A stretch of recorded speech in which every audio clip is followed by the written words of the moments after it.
Hello, this is Jason Marianoff, and on the line with me right now I have Fredric Lehrman from the United States. Are you there, Frederick? Yes, I am. Hi, Jason. Hi, thank you so much for joining me on this call. I'm really looking forward to the wonderful opportunity to see you in person, and we have been talking about you coming out to Australia, and now I know that this is late May to early June is pretty much looking like the dates. And I thought it'd be great if we could just have a little conversation, find out a little bit more about you and about what you'll be speaking about, so I can let some people know. In Australia, I've got obviously plenty of people who I know would value what you're offering, but it would help them a lot to know, who you are, where you're coming from, and what you will be talking about. So, yeah, is that okay if right now we just have that conversation? Certainly. I always think it's a good idea for people to be slightly prepared because then it allows me to go further when I actually meet them. Definitely. Great. So let's start with a little bit of your background. Now, I first knew of you primarily through a program called Prosperity Consciousness, which was a 7 CD set audio that I listened to, which just while I'm on that was absolutely incredible. It certainly changed my thinking, in profound ways. But what got you started? Like, where did you get on the path of even thinking about making a recording of this sort of material? Well, it's a long story. It would take up all the time we have to really explain it, but I'll give you the very short version of it. I was first exposed to these ideas around 1974. And up until that time, my focus in life had been really not in the area of money. It had been in the area of art, music, psychology, philosophy, a lot of the humanities, things that had to do with value that is hard to measure in money. And but when I was exposed to these ideas about the psychology of money, it was really fascinating to me. It wasn't about financial strategies. It was about mental strategies which expressed themselves and gave you sort of proof of whether you had made the right choices in the way the money behaved as a result of these new decisions that you made about yourself, about money, and about life in general. So I began teaching that after 2 years of studying it and testing all the ideas. Everything that I teach, I want to test first myself to make sure that it makes sense. And what happened there was that in the first 2 years, I increased my income, my prior income as a professional musician, from about $400 a month, which this is a long time ago, folks. It's not this century. It's a prior century and prior decades, going way back. Yeah. So I was living in New York successfully with $400 a month income, which it would be impossible now for almost any. Yes. And but what happened is over the course of 1 year of applying these principles, I increased my income by a factor of over 16 times of 400. Mm. So I was up around $50,000. And it was not by doing more work or struggling or going crazy in any way with work and sort of games with money, but just by doing what I like to do in a way that served more people and Yeah. being able to attach more value to myself and more value to my services, which communicated to the people that I was talking to. And also in the process of doing that, I found that I had to make a lot of other people prosperous at the same time, because that's one of the ways that wealth functions. You can't make it work if you are in a scarcity mode and thinking that you've got to get enough for yourself first, and then you can start being generous. It Right. works together. So I found that the more successful I could make other people, whether it was financially or artistically or in their health, Yes. the more income I would attract. So after 2 years of testing, then I began teaching, and I eventually developed all the things that I had found that worked and put them together in a hopefully coherent whole so that people following the course, whether I ever met personally with them or whether they did it all on their own, they were able to apply it in their lives and see good results. And I began getting feedback that that was working well. So that expanded. And about 20 years later, Mm-hmm. I got a phone call one day from Nightingale Conant, which is the largest company of audio courses for business and for self-improvement. They were one of the first companies doing this. Now there are many that have followed their lead, but they were the first ones, founded by Earl Nightingale, one of the trainers whose work had influenced me just as well, and had a very strong value in my life. I got a call from them, and they invited me to record it, this course, which had never been recorded. It was a full weekend course, Friday night, Saturday, and Sunday. It was a lot of talking for me and a lot of paying attention for most of the people in the room, because it was so much to cover. And we got that all down in a 7 CD set. So since having done that particular recording for them, I actually never gave that form of the seminar again. I said, listen to the CDs, and then we'll go on from there. Now, what I also wanted to make sure I would do is that if people had already heard the CDs and they came to a workshop where I was present in person, I wouldn't just be repeating what they already knew. I'd be approaching the same principles, but from a very different point of view. So it would be new material or looked at in a new way. And for people who had not heard any of the information on the CDs, it would also be coherent for them. They would be able to start from there and go to the CDs afterwards. So it expanded my range of what I could talk about. And that's why I'm very pleased with it. I'm very pleased with the results students have had. Thank you. And I'm really delighted you've just cleared the idea that if people have listened to your CD set, then they're going to get value. And if they haven't, then it's equally valuable to actually attend something live with you. That's great. Right. It will be congruent with what they know, but it will not be the same as what they've already heard. Yeah. Okay. Fantastic. And as part of people coming and listening, could you sum up what your intention is? If, like, at the end of listening to you live, what will someone experience? Will it be in the way they think or the results they get? Could you just give an idea of what, going by your past experience, people's feedback has been? What are some of the changes they make or the results they get in their life? Well, I found for myself in studying this and teaching it, I found that there are so many ideas that you can get in a short period of time, even if it's just a 2 or 3 hour evening workshop. Yes. There's so many ideas that you can work off of those ideas for an indefinite period of time. And it's not specific to any one type of profession or any one age group or any one cultural background. I've had people in their 90s come. I've had people who were under 7 years old be in the room and come back the next week with stories of what they had done in their school classes and how they had increased their income that week. Wow. Little kids. And I wasn't addressing myself to them at all. I was speaking to their parents, but they were in the room and they were the ones who got an idea and went and did it, whereas their parents moved a little less rapidly. They moved, but not as rapidly. Yes. So it is something that's quite universal. And I also had people come to the workshop before it was recorded who were multimillionaires, very, very advanced consultants in international finance. There's a company called McKinsey and Company in New York, which is a consulting firm, and their clients are the Fortune 500 companies. So they're dealing with CEOs and boards of directors of the biggest companies in the world. And this man sat at the back of the room and didn't say a word for the whole weekend. I didn't know who he was, but someone told me later, and I said, I wonder what he thought of this. Yeah. And wondering produces results. And so 3 weeks later, I happened to run into him in an elevator in a building somewhere entirely different point in Manhattan. And he recognized me because he'd been looking at me for 3 days, and I wasn't sure it was him because he was way in the back of the room. But in any case, he said hello, and we got together for tea after our mutual appointments in that building and became very good friends. And I said, well, what did you think of all of that? He said, I just came back from Belgium.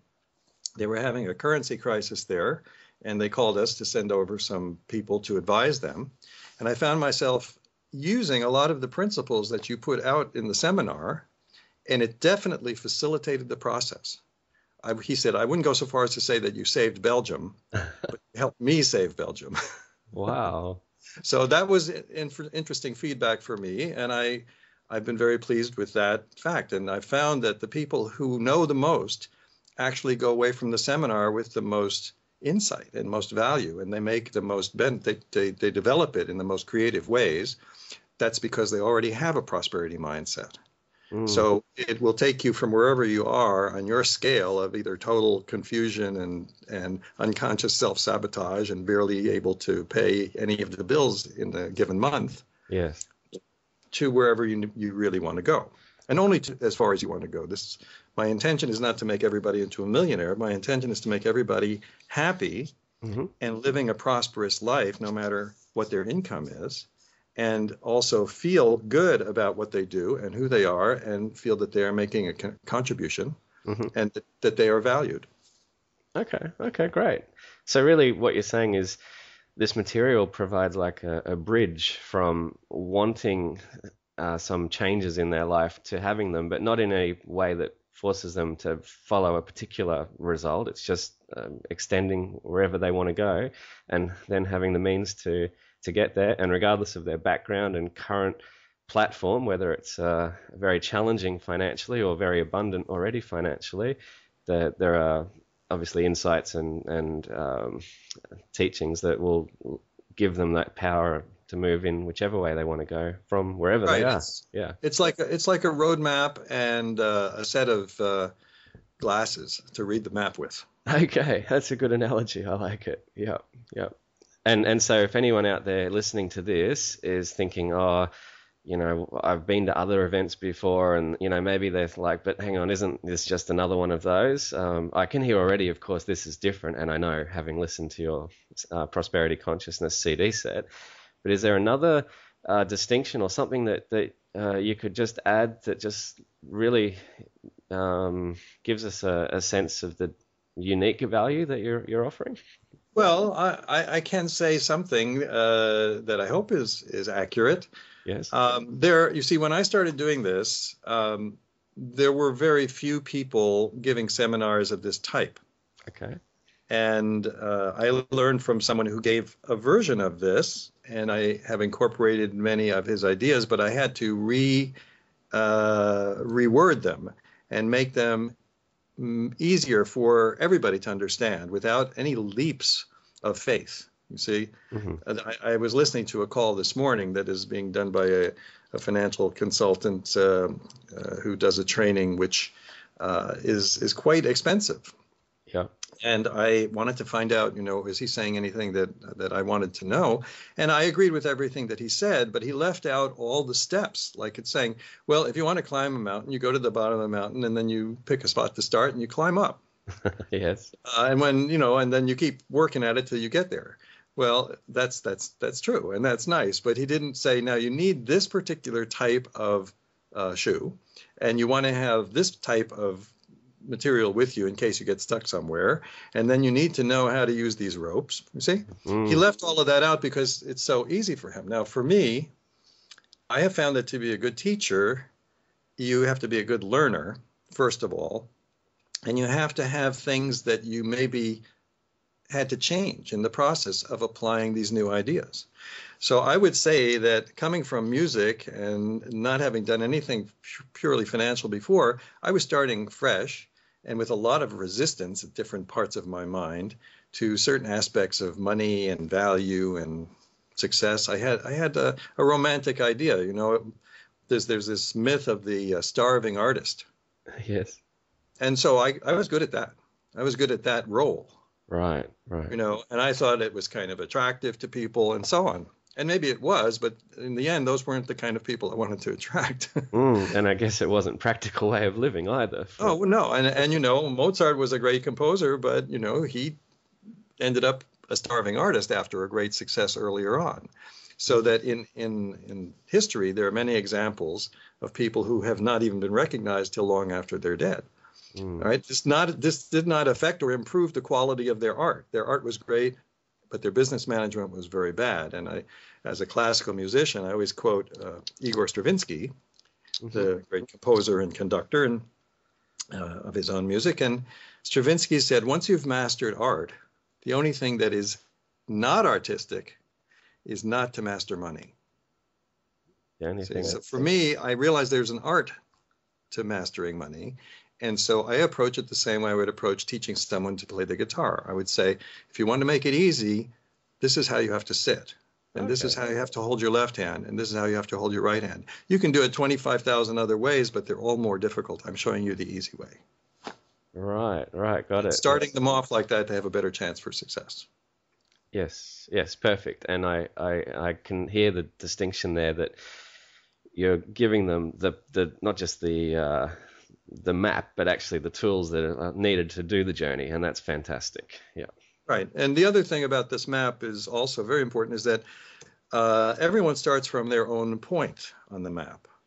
Right. So Yes. everyone has a different journey to make. Yes. So right now I'm in Seattle and you're in Brisbane, Yes. and we're talking because we have technology that allows us to talk as if we're at opposite sides of a table, and it feels like that. Yeah. But in fact, what's interesting is no matter where we were on the planet, we're about the same distance from the center of the Earth. Okay. Yeah. True. Yeah. So if we wanted to go the shortest distance to meet, and we went that way, we'd meet in most direct way. But you have to start from where you are, and I'm in Seattle, and I'd have to start from here, and it would be a very different journey. Now, if we wanted to meet in Hawaii, we could do that. But my bearings when I am flying my plane or swimming, either way, are going to be totally different from yours. Otherwise, we're going to miss each other. Right. Got it. Yes. So if I didn't acknowledge where I started from and tried to follow someone else's journey or their map, if you like, without looking at my starting point, I just wouldn't get to the same place. You'd probably become a lesser version of the person you were imitating. Yeah. And probably. Whereas the thing is that no one can imitate you better than you. So start with that and find out the unique talent that you have, and then apply these principles to your unique gift, which is not the same as anyone else's on the planet now or ever in the past. Great. And so that leads me to the next question. Can people really be prosperous and enjoy what they do and like really feel that it's not so much work anymore, but it's become like just play more than work, but they're still increasing their wealth? And what are your comments on that? My answer is absolutely unqualified. Yes, they can. Yes. But you see, if this seems difficult when you hear someone say, yes, life can be easy and it can be fun and it can be prosperous and it can benefit everybody. If your mind is saying, well, no, it can't because, that's what we need to look at. Why do you have the doubts about that? Where did you learn them? And how have they affected you in the past? And do you want to change that sort of cluster of voices in your head, that committee back there that is telling you, don't do this, do that? Because given the same opportunity, you could have 5 individuals confronted with exactly the same opportunity, and maybe 1 or 2 of them would succeed and the other 3 would not. Why? Because they have a different set of preconditions, of prejudgments, of reflexes that they repeat over and over again unconsciously, which lead them away from success. Got it. So some people, without intending it, they won't act on an opportunity that someone else would, or they'll sort of sabotage themselves, perhaps part way, to fulfill a belief or something that doesn't serve them. Am I on the right track with that? Yeah, there are as many ways to do it as there are individuals. But if you want to have an image of what it's like, you're trying to get to where you say you want to go. Yes. But your vehicle, which is your body, imagine that you're driving a car and you have the map and you have the steering wheel and you're steering right along the road, but the car keeps turning and falling in the ditch by itself. That's the way it feels. Like, I'm trying to do this, but it's not working out for me. And then you look around for external reasons and things to blame for this problem with your vehicle, when in fact it's because your conscious mind is trying to drive, but your subconscious mind is operating according to a previous flight plan. So you have to get those two talking to each other. Yep. Great. And so now let's just talk quickly about the format. In Australia, there will be the opportunity of both an evening workshop and as well as a one-day event. And will they be 2 different subject matters so people can get value from attending both? Is that, or will it be one leads to the other, or how does that work, do you think? Well, let's put it this way. I don't really like to repeat myself. Okay, perfect. So if I cover the same material on Tuesday, then if I say it again on Wednesday, even at the same time of day for the same length of time, it's not going to be the same. It will be the same ideas, but said differently. And about repetition, Hmm. you can hear story after story after story about Sherlock Holmes or a detective, and you never get bored. But he's applying the same deductive principle. Right. So this is sort of like becoming your own detective in your mind, learning through example and through practice. We will be practicing things that you can make your own discoveries from right there at the seminar. Excellent. It's through learning to do that, you come away with a kind of a sense of how things operate, which is different than when you arrived at the beginning. It's not just information. It's a different way of knowing about this, so that in the future you will notice yourself earlier on going in your old direction, and you'll say, well, that doesn't work. We've proven it. Mm. So let me try something else. And it's very much like flying a plane. If you're going to be a pilot, you're going to go up, and some days are going to be very clear, and some days it's going to be pretty wild out there with all kinds of weather and clouds and who knows what. Mm. So you can't be a pilot if every time you get into a cloud, a thundercloud, and the plane starts bouncing around, you just panic and let go of the stick and start screaming. That's a very clear way to end your career as a pilot. Mm. What you need to do is gradually work up to that place and then learn how to fly through that disturbance and come out the other side. That takes practice. For Mm. some people, it happens very quickly. Other people, it takes longer. It doesn't really matter. You're not in a competition with anyone. You're just going at your own speed. So if you do practice these things, they're simple and they are cumulative, and they will gradually settle in as new reflexes. Hmm. So that when the plane bounces one way, you will know what to do to get it back where you want it to go. And it's not always intuitive. You really have to learn it through practice of something that you would never have thought of doing before. Mm. Okay. Okay. Great.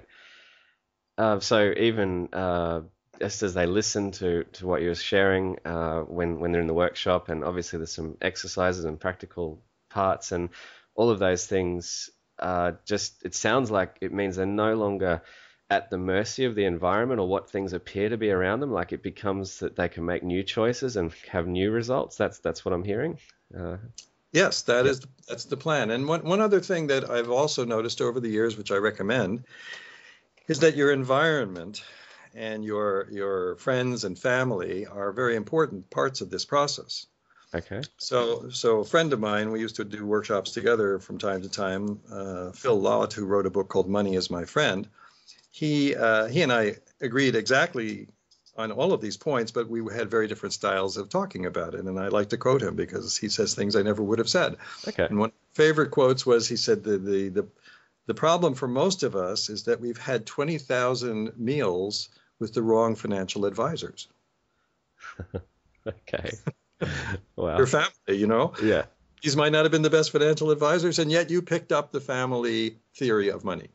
Yeah, got it. Yes, yes, of course. So if we had a parent who was always, struggling, let's say, to make things work, then whether we wanted to or not, we were absorbing that way of living just by having those 20,000 meals, being in that environment, and that therefore, at least at some level, must be influencing us until we can step outside of that conditioning. That's right. Now, one other thing which is important also for people to think about is Yes. that it will be to their advantage to come with business partners, with a spouse, with someone who's going to be around and involved with what you're going to be doing afterwards, so that you don't have to explain it to them and have them try to argue Hmm. the opposite. Hmm. Let me take care of that. If they come to the seminar, Okay. Yes. they'll probably agree rather than disagree. Not invariably, but most of the time they will. And then when you have support around you of people who understand the reasons why you're doing these new things, Yes. it's much easier to do it than having to go against the tide. Yes. Absolutely. And I think the value there is incredible, because it's like you're handing them both that same map, the same set of glasses, and the same, like guide as to what they need to take for that journey. So it's yeah, it'll make a difference for sure. That's excellent. One of the other points is that money is one of those taboo subjects in the family setting. Some families never talk about money. Right. Yes. It's changing. That's good. But the reason that people have these limiting money patterns is largely because not of information about money, but because of emotional dynamic conditions, like weather conditions in their childhood. What did it feel like in the house? And if you get into a new situation after you grow up and leave home, it feels totally unfamiliar to you if you go into a situation where you're not getting those same pressures on you. You're familiar with those pressures. That's what the word familiar means. It's like your family. So suddenly you'll start to unconsciously recreate the family soap opera with your boss, your employees, your co-workers, so that you find different members of that community to play your father, your mother, your brother, your sister, and so on, or the bully in school that used to beat you up at lunch. And you'll act it out again symbolically in a situation that has absolutely nothing to do with why you're there. Mm-hmm.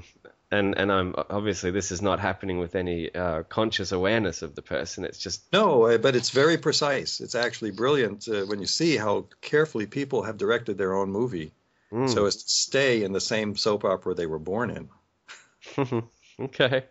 And again, what you share with people lets them see some of those patterns and then start choosing something else and experiencing, of course, a whole different way of living that isn't just at the mercy of that past soap opera. Yeah. I mean, the reason that most financial seminars, and I say financial in quotes, where you're learning about retirement funds and investing strategies and all kinds of things like that. Yes. The reason that they're helpful, but they don't work equally for everybody, is because the money is an after effect of the temperament of the person.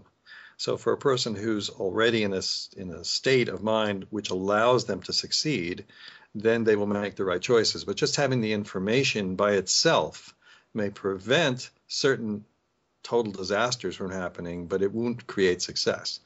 It's a question of seeing that money is a reflection of everything else in your life as well. It works both ways. Everything is a mirror. So if you want to master money, you have to deal with these other personal things, and this is why it's such a sensitive subject. People are more willing to come to a seminar about money because they think it's going to help them get rich, which it will. However, everything in their life may come up for review, not in the seminar, but in the process afterwards. Right. Yes. Okay.